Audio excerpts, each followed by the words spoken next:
In this video, I go behind the scenes of Pseudocide, the latest release from Casefile Presents.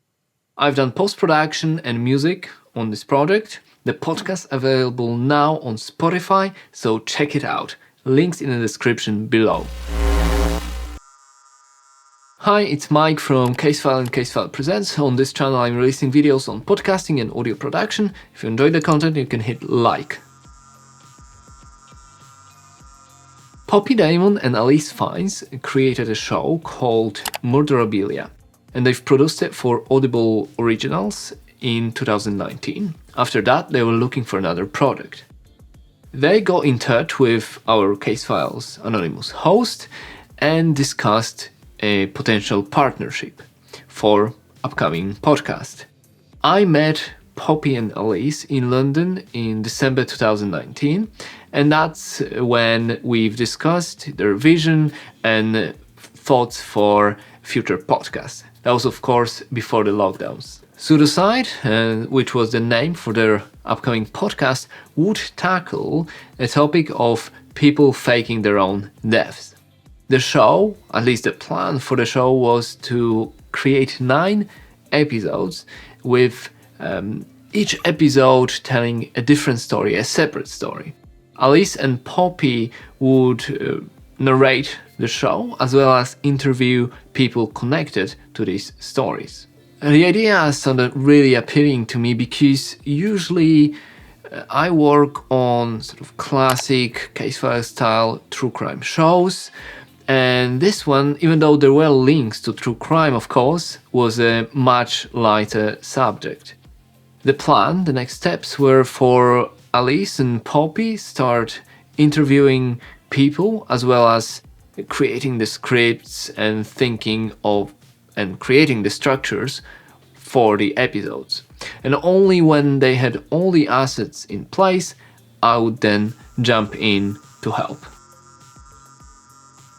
The pandemic and lockdowns of 2020 changed the plans a little bit.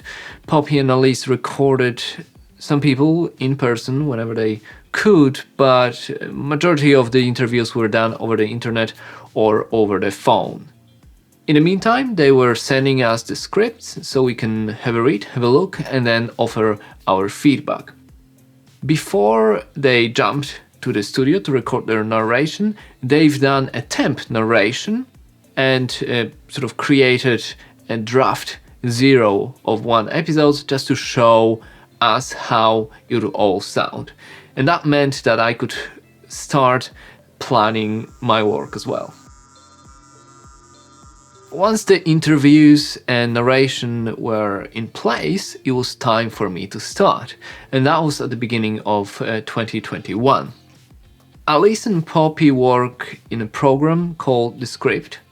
And The Script is sort of a hybrid software between audio and text, sort of a script. And what The Script does is it generates text from imported audio, and then the producers can edit that text, and the script will follow these edits and apply them to audio. Now, it's a fantastic tool for producers, but it has its limitations. It was the second time that I had to work with The Script, and even though they did improve a lot, there were still some issues that I had to solve.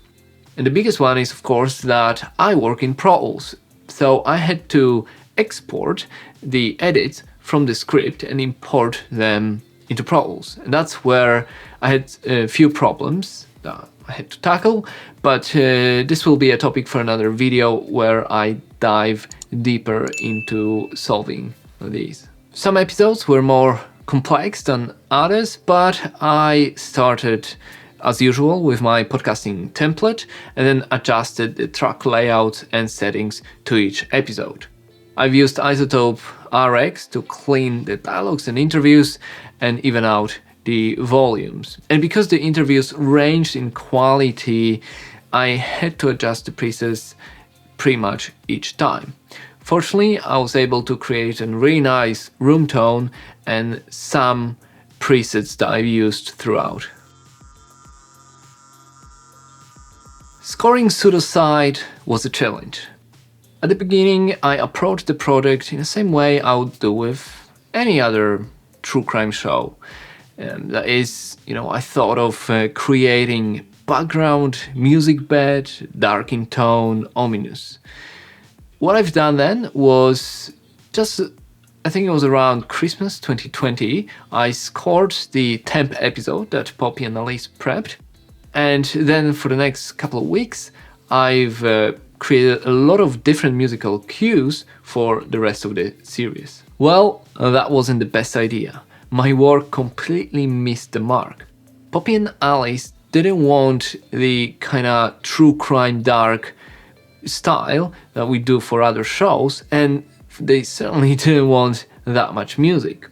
What they wanted instead were light-hearted, short musical cues and stings that would pop in and out, so 100 degrees from my approach. At the beginning, I was a little bit angry with myself because I assumed that's what they wanted rather than discussing it with them. But, quickly I sort of left that behind me and went back to a drawing board. I then scored that 10th episode again, this time with shorter cues and what I thought they had in mind, and fortunately they liked it. Obviously that wasn't the final work, but I knew which direction I needed to go. Creating music for Pseudocide meant that I used different tools that I normally use, and also thinking about music for podcasts in sort of a different way that I normally think.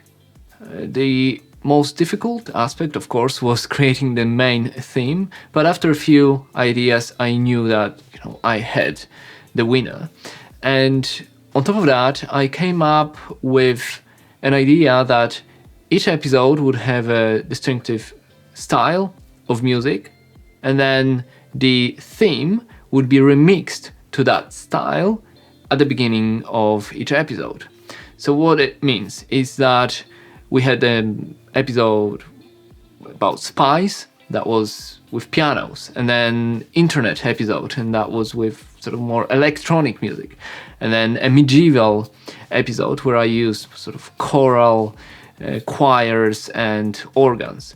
So the main theme would then be remixed into these styles, so piano or electronic or choirs and organs at the beginning of each episode, but the same melody. However, each episode would finish with just one original version of the theme music.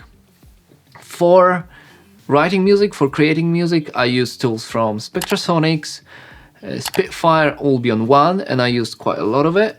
Then Stylus RMX, as well as XO. And XO I used as a trial version. Mix-wise, it was again a little bit of a hit and miss at the beginning, because I've used the presets that I normally use. However, Alice and Poppy wanted something more natural with less processing and less reverb. And I've achieved that with stripping down all the plugins, leaving just a basic EQ, a little bit of compression and tiny bit of reverb. The music was mixed louder than what I would usually do, however, it's because it had a different role. Rather than being a constant musical bed, the cues would indicate significant moments in each episode. I've also had a chance to do some creative sound design. In one of the episodes, I used stutter as well as doubler to create sort of modulated voice effect. In other episodes, I've also used panning and echoes to have done some different creative stuff that you can listen to if you listen to the podcast. Then we also had actors and dubbings, and for that for actors I used saturation and some EQing just to make them sound a little bit different. With dubbings we went for a style of sort of dipping the original underneath the actors. So it was quite a range of different tasks that I had to do on this particular project. Poppy and Alice had a vision for the project, and I knew that I had to keep them informed throughout my work. At the end of each step of my production, I would export the episode and send them a draft for feedback. And we've ended up with 8 drafts and dozens of pages of notes and suggestions. It was a lot of work, but highly collaborative, and everyone wanted just to make it perfect and tweaked and fixed the tiniest detail. I QC'd the episodes on my AKG K712 Pro headphones, as well as on different consumer earbuds. And of course, I did listen to them on my Adam Studio monitors as well. I've used SonarWorks Reference 4 whenever I could to hear that flat and neutral mix. And even on the very last draft, I still played with pacing and tweaking things here and there. As per usual, Paulina took care of designs, and together with Alice and Poppy, they came up with a fantastic artwork and a look for the show. And Paulina then created website, thumbnails, and social media artwork. And the feel and that main art show that this wasn't a standard true crime podcast. The release was organized together with Spotify. We've created a couple of trailers, a short 30-second audio trailer and then longer 2-minute audio trailer, as well as visual trailers, and they all looked really, really good. The biggest lesson from this project for me was how I can be bound by my own habits and by my own workflow. Because I work on this kind of case file style true crime shows daily, that's how I approached Pseudocide, and that was a huge mistake. Fortunately, Alice and Poppy had a vision for their project, for their show, and they could articulate it really well. I'm not going to lie, it was a challenge, from editing to fighting the issues within the script, creating original music and sound design. The project took me out of my comfort zone, and I felt a little bit overwhelmed in moments, but I also knew that this project was a perfect opportunity to improve, to learn, and to push myself. It's easy to rely on templates and habits and workflows, experiences we've accumulated over the years. But it's only by taking on new challenges and then pushing ourselves, making mistakes, that's how we can truly grow and expand. But that's it. I hope you enjoyed this video, and I hope you will check out Pseudocide, available now on Spotify. I'm sure you're going to love it. Thanks for watching. I'm Mike Migas. If you enjoyed this video, you can learn more about podcasting on my website, mikemigas.com. For now, you can subscribe and share, and I'll see you later.